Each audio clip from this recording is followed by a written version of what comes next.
Hello, I'm Dr. William Berger, owner and founder of Northeast Medical Practice. We are a concierge-style internal medicine, weight management, and aesthetics practice located in Great Neck, New York on Long Island.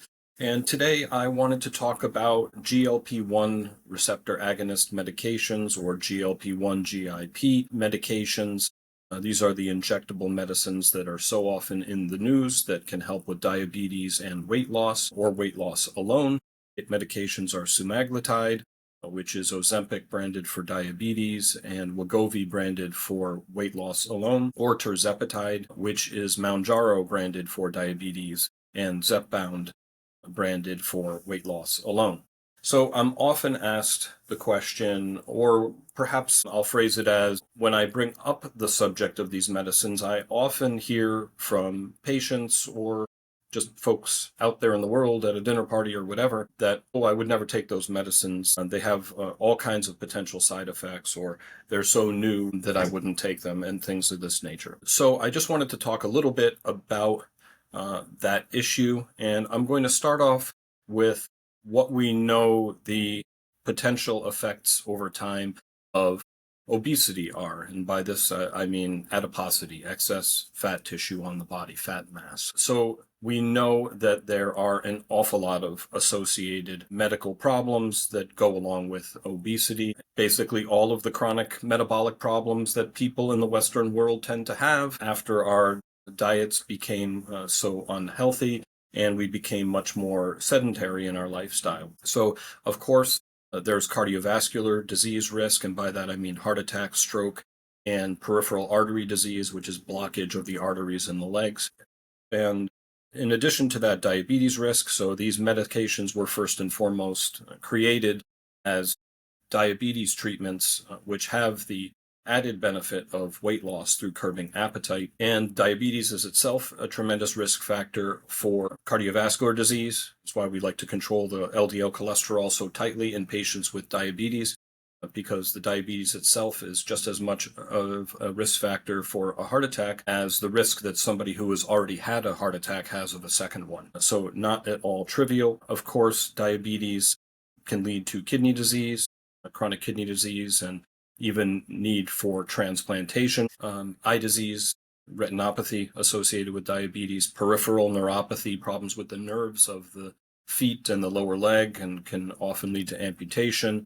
And by the way, in other parts of the world where diabetes is not treated, they're not able to treat it properly.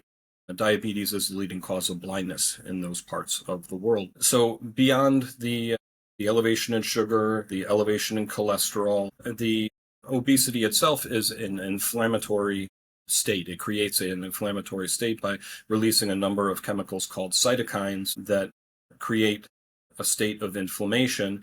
Now, that also worsens cardiovascular disease risk. It's probably part of the mechanism, but also it eats away at the cartilage of our joints. Obesity increases risk for osteoarthritis in the knees and the hips, and it's not just from the fat mass, from the mechanical forces on the joints by the excess weight. It's actually this inflammation that degrades the cartilage additionally. And often not talked about or thought of, obesity is associated with causing 13 different types of cancers. And these are among some of the most common: breast, prostate, liver, renal, many, many others. So all in all, we know that not treating somebody's weight problem, their adiposity, can lead to all kinds of metabolic problems, to joint problems, also to sleep apnea, which I didn't mention, for which Zepbound is now FDA approved to treat. Fatty liver, I didn't quite mention either, and at least 13 different types of cancer.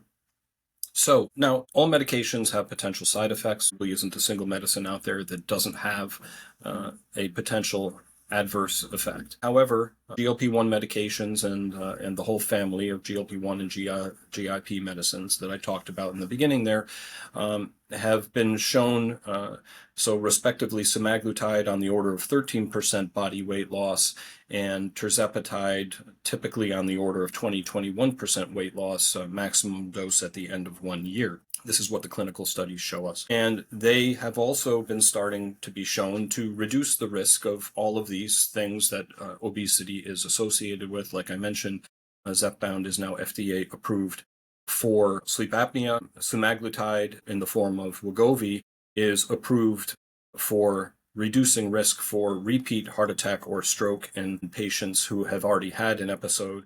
It's the only medicine that happens to control weight that Medicare covers because it reduces the risk of a second heart attack by 20%. And these medicines are also going to likely be FDA approved, one or the other of them, for fatty liver. And fatty liver is not a trivial thing, like my liver's a little chubby, isn't that cute? It is basically a risk factor for progression to cirrhosis, fibrosis, and cancer of the liver. Essentially, fatty liver progressing to hepatic steatohepatitis, so inflammation of the liver that progresses to the cirrhosis, fibrosis. It's the most common reason that someone needs a liver transplant in this country, because alcohol consumption in general has decreased and we can now cure hepatitis C. So the most common reason people get a liver transplant in the United States is due to progression of fatty liver that's induced by lifestyle. So all of these things, as you hear me alluding to, they are preventable, both by lifestyle, and we always, in my clinic, and I hope in many others, tuning up and optimizing of lifestyle, nutrition, physical activity, managing stress, proper sleep, avoiding risky substances, good social connections. Optimizing all of that should be done regardless of whether a medicine is involved. Yes, there are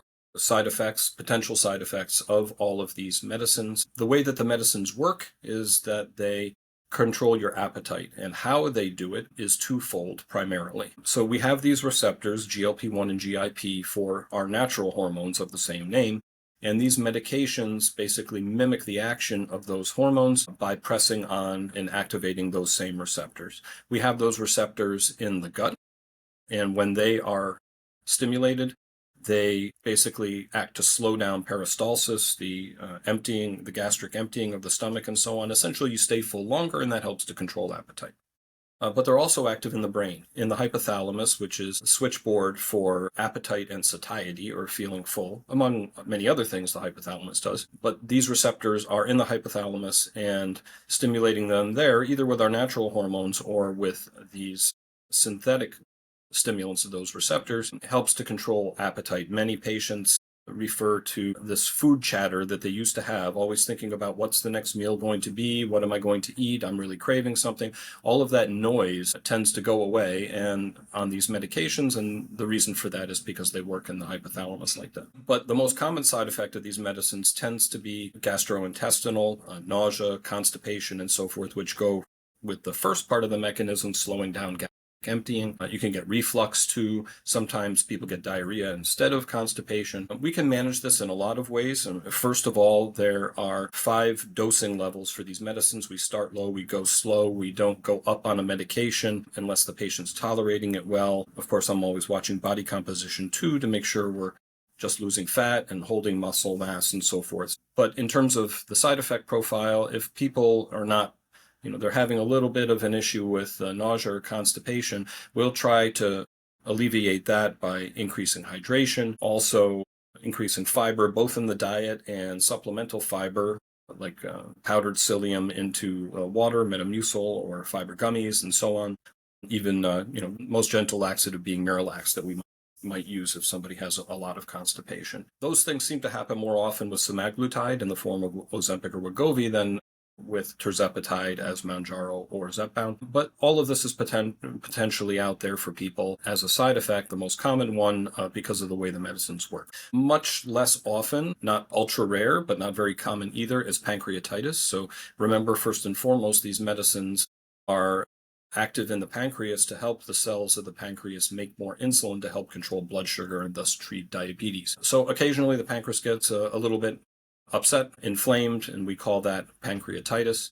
It's not life-threatening generally, but it is quite painful, and you would need to go to the emergency department, several liters of IV fluid, and let it calm down, and then we would choose a different medicine for you. And occasionally there is also gallbladder issues, like gallstone attack, cholecystitis. And that, I think, is really more associated with rapid weight loss. So I also try not to have my patients lose weight too quickly to help preserve that muscle I always talk about, but also to avoid risk of any gallstones as we just take the weight off too quickly. So again, those two things, the pancreatitis, the gallbladder problems, are not very common. What I generally see in my clinic and am able to manage for most people are the gastrointestinal problems. Now, one other thing I do want to talk about is thyroid cancer.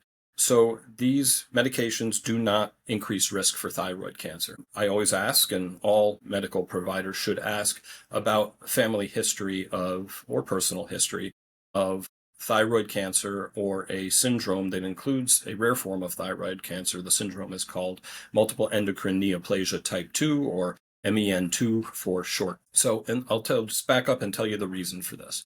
So in the rodent studies for semaglutide, before it ever became Ozempic, and this is 10 plus years ago now, this medicine's been in use a long, long time. In those rodent studies, not in people, in rats, they did see a tiny little uptick in a rare form of thyroid cancer called medullary thyroid cancer, or medullary thyroid carcinoma. There has never been an association seen between these medicines and that type of thyroid cancer in people, or any thyroid cancer for that matter. And that's going back over a decade with semaglutide and now several years with tirzepatide. But because of that study, we always ask our patients about any history of thyroid cancer in particular. But if there was family history of thyroid cancer of another stripe, the much more common type is called papillary thyroid carcinoma. That is not a contraindication. It would just be this medullary thyroid carcinoma. And medullary is also in that MEN2 syndrome, which is usually three cancers, the medullary thyroid, adrenal, and pancreatic, that track through the family tree. Very, very rare, but because it includes that medullary thyroid cancer, we ask about it.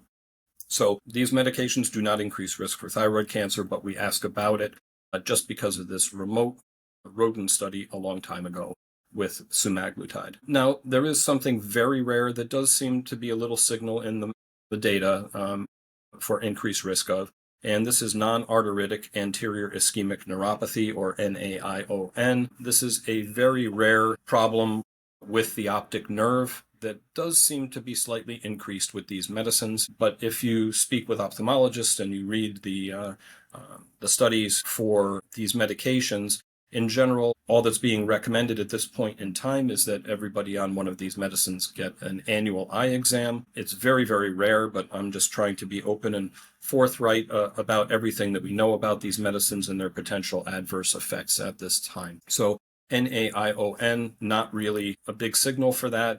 Very, very rare, but we are, no pun intended, keeping an eye on it. And diabetic retinopathy, so that's the issue that can progress and cause blindness in people with untreated diabetes.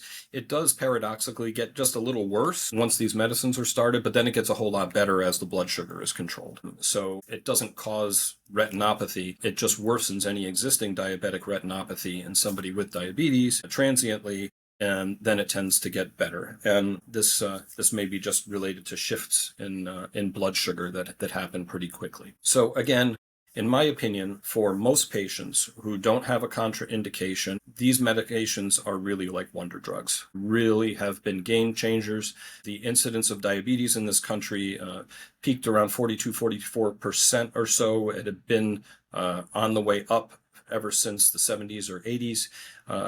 Now, for the first time, we're seeing the rate go down. And my just anecdotal thought about that is that it's probably related to these medications, because otherwise, so many people have been struggling with weight despite changing lifestyle and just yo-yoing instead. And I've explained kind of the endocrinologic reasons why once you get to a certain point with obesity, it is not about willpower. It's about having all of these hormones, including GLP1 and GIP, either not being created in large enough quantities anymore to control appetite, or hormones that are not being listened to by the hypothalamus, like leptin. So these medications can be really, really wonderful tools. And just like we wouldn't ignore someone's blood pressure being elevated, hypertension, and just keep on trying with lifestyle change over the years and letting them ride at an elevated blood pressure and increasing their risk for heart attack and stroke greatly, as well as kidney disease. No, we would intervene with a medication. And nobody really wants to take a medicine, but they can be really, really life-saving. If you look in the long term, definitely provide a whole lot of benefit. And in the case of GLP-1 and GLP-1 GIP medicines, people feel so much better as they lose weight too. They have fewer joint problems. They're able to get around better. They're able to start eating more healthy because they don't have that food chatter any longer. They can take the time to make better decisions on their food. As they feel better physically, they can start to engage in exercise more. So they're a wonderful tool to help people also begin better lifestyle. So that's what I wanted to say with regard to both the risks and the benefits of GLP-1 receptor medicines and GLP-1 GIP agonist medications. So, of course, everything that I provide to you in these talks is for educational purposes only. No doctor-patient relationship has been formed, and if you have specific questions, concerns about your health, please do not hesitate to reach out to your medical professionals. But if you would like to talk to us about how we might be able to help you at Northeast Medical Practice, you can reach us in the office, 516-604-3418, online at northeastmedicalpractice.com, on our various social media channels, and also my Longevity MD podcast. That's the title. It's on Spotify currently, and that's where I interview various other physicians about topics related to optimizing health, and I also post my own talks on those kinds of subjects. But until we see each other next time, be in good health.